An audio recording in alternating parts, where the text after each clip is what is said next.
Hi, thanks again for tuning into Sin's Workshop.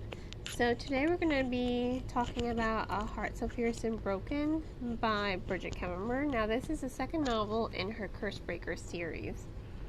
And I have to say, I was less than impressed with this novel. You can read my review for A Curse So Dark and Lonely. And that one I loved. You know, A Curse So Dark and Lonely, I thought was an amazing novel. You know, I really love Harper. I love the characters. You know, you can check out my review about that one to see how I felt about that one. But with this novel, Kemmerer, you know, she shifts the focus of the novel. She shifts the character focus to Gray and Liamara, who's a new character. She is the daughter of Nola Varen. Not Nola Varen, that's her sister. She's the daughter of the Queen of Silshallow. And she's very much unlike her mother. You know, she's also very different from Harper, which I do respect. You know, she's more bookwormy. She's more peace-loving. She thinks fighting should be a last resort, and she doesn't like needless bloodshed, unlike her mother. Her mother's pretty ruthless.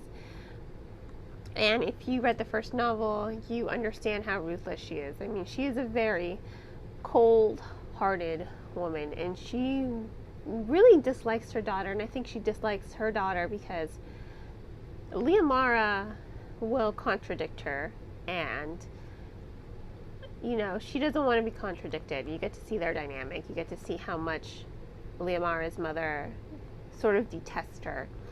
I mean, she goes as far as to select her younger sister as the heir because, you know, her younger sister is always seeking her mother's approval, whereas Liamara's more focused on trying to be herself and trying to, you know, find other alternatives. She doesn't like needless bloodshed. But, you know, while I think it's great that we have new characters introduced into the series, you know, it really does set up the third novel. This novel felt a lot like filler because, I mean, you sidelined some of your best characters. You know, you sidelined Harper and you sidelined Wren. But not only did Kemmerer sideline them, my biggest issue is she sidelined them and she completely destroyed them. I mean, Harper was a fierce, outspoken character, and now what is she? She seems like a very cliche princess trope. Oh, she's in love. She's constantly forgiving Wren for all his mistakes. I think it's really shitty. I personally don't agree with this characterization because, yes, Harper may be in love with Wren, but, you know, part of Harper's strength is that she calls him out, you know. She puts him in his place. She makes him question things. And it's almost like she stopped doing all of that in between books. Why? I don't know, and I don't agree with this character direction. I feel like it really diminished Harper as a character. And she's only in there for a couple scenes. She's become very submissive, I want to say. She's not the fierce character that I fell in love with in the first novel, and I really, really don't like that. I really kind of hate that Kemmerer did that to her. And then you have you have Wren. Sorry about that. You have Wren, and what she's done with Wren is she's made him completely unlikable. I mean, I just can't stand Wren as a character. He's a jerk now. He's very cruel. He's not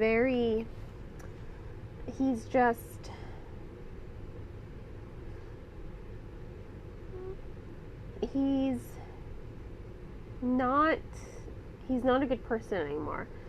And I really don't like that, you know, she did this. I feel like it's also another trope. You know, a lot of people lately, when they've been doing retellings of Beauty and the Beast, you know, if they're going to do a series, what they do is they make the Beast, you know, charming in the first novel, and then they completely flip it so that in the second novel they're kind of, you don't want the girl to be with him, you know. Ren wasn't perfect in the previous novel. We all knew that. He suffered from a lot of flaws. But he's the Beast. He's supposed to. Harper brought out the best side of him, you know. That's what Beauty does. She brought out the better side of him. It was great to see their dynamic because they started out as friends and then their friendship blossomed right near the end. But you really got to understand it wasn't just love at first sight. It wasn't just, oh, Stockholm Syndrome. It was, Kemmerer really built a foundation for their friendship and for their future romance, which I really appreciate and really like. But now she's completely shattered it with the way Harper has sort of become very submissive and the way Ren has become a complete jerk. You know, I really didn't like that. I wasn't a fan of that, unfortunately. And they just seemed, their characteristics seemed more like plot points and plot devices rather than a logical journey of their character dynamics. So, you know, once again, I think it's great when you introduce new characters and you change the focus, you know, from the previous books. I mean, Zoraida Cordova, she did it with her Brooklyn Brujas series. You know, each novel follows a different perspective. But what she doesn't do is she doesn't destroy the character. She doesn't completely warp their personality and their sense of conflict.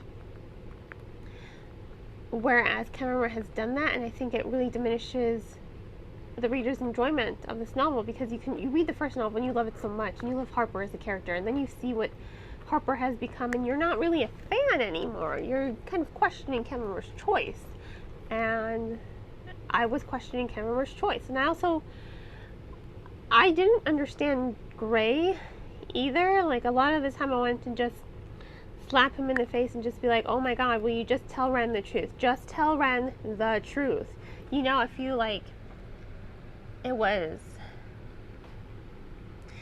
once again, I didn't think it fit with Gray's personality, with his devotion to Ren. I feel like his responses, you know, his excuses for why he wouldn't tell Ren the truth, they didn't fit with who we knew of as Gray.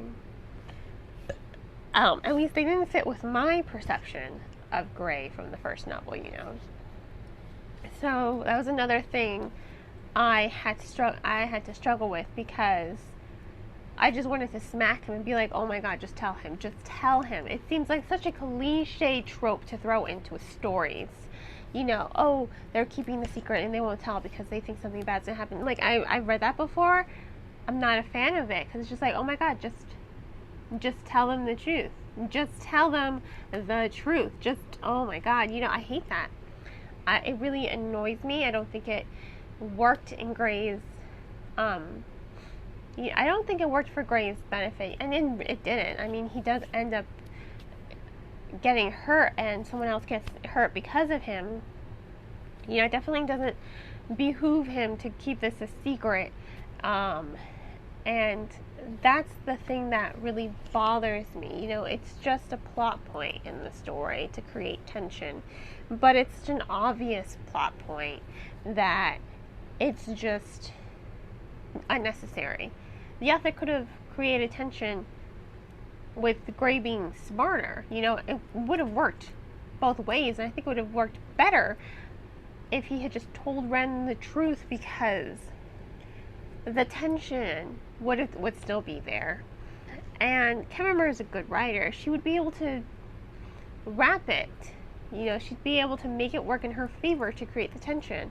Especially if this is the direction she wants to go, with Ren sort of being the bad guy all of a sudden. We just need a stronger foundation for it. This whole secret keeping, after all they've been through, it didn't make sense.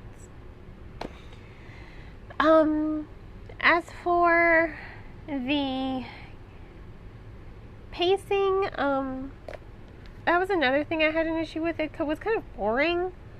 I feel like the story dragged a lot. I wasn't a fan of the overall pacing. I thought it was very, very slow at times. Once again, it felt like filler. And I feel like this is pretty common when it comes to trilogies. There's sometimes those books that are just like you have to work hard to get through because you really want to see how the trilogy is going to end.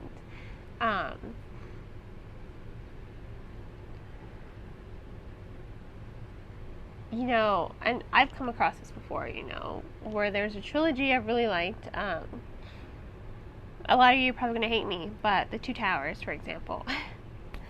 Sorry. And War of the Twins. War? Yeah, I think it's War of the Twins. Anyway, those two novels are book twos. And they're both kind of boring. They kind of bored me.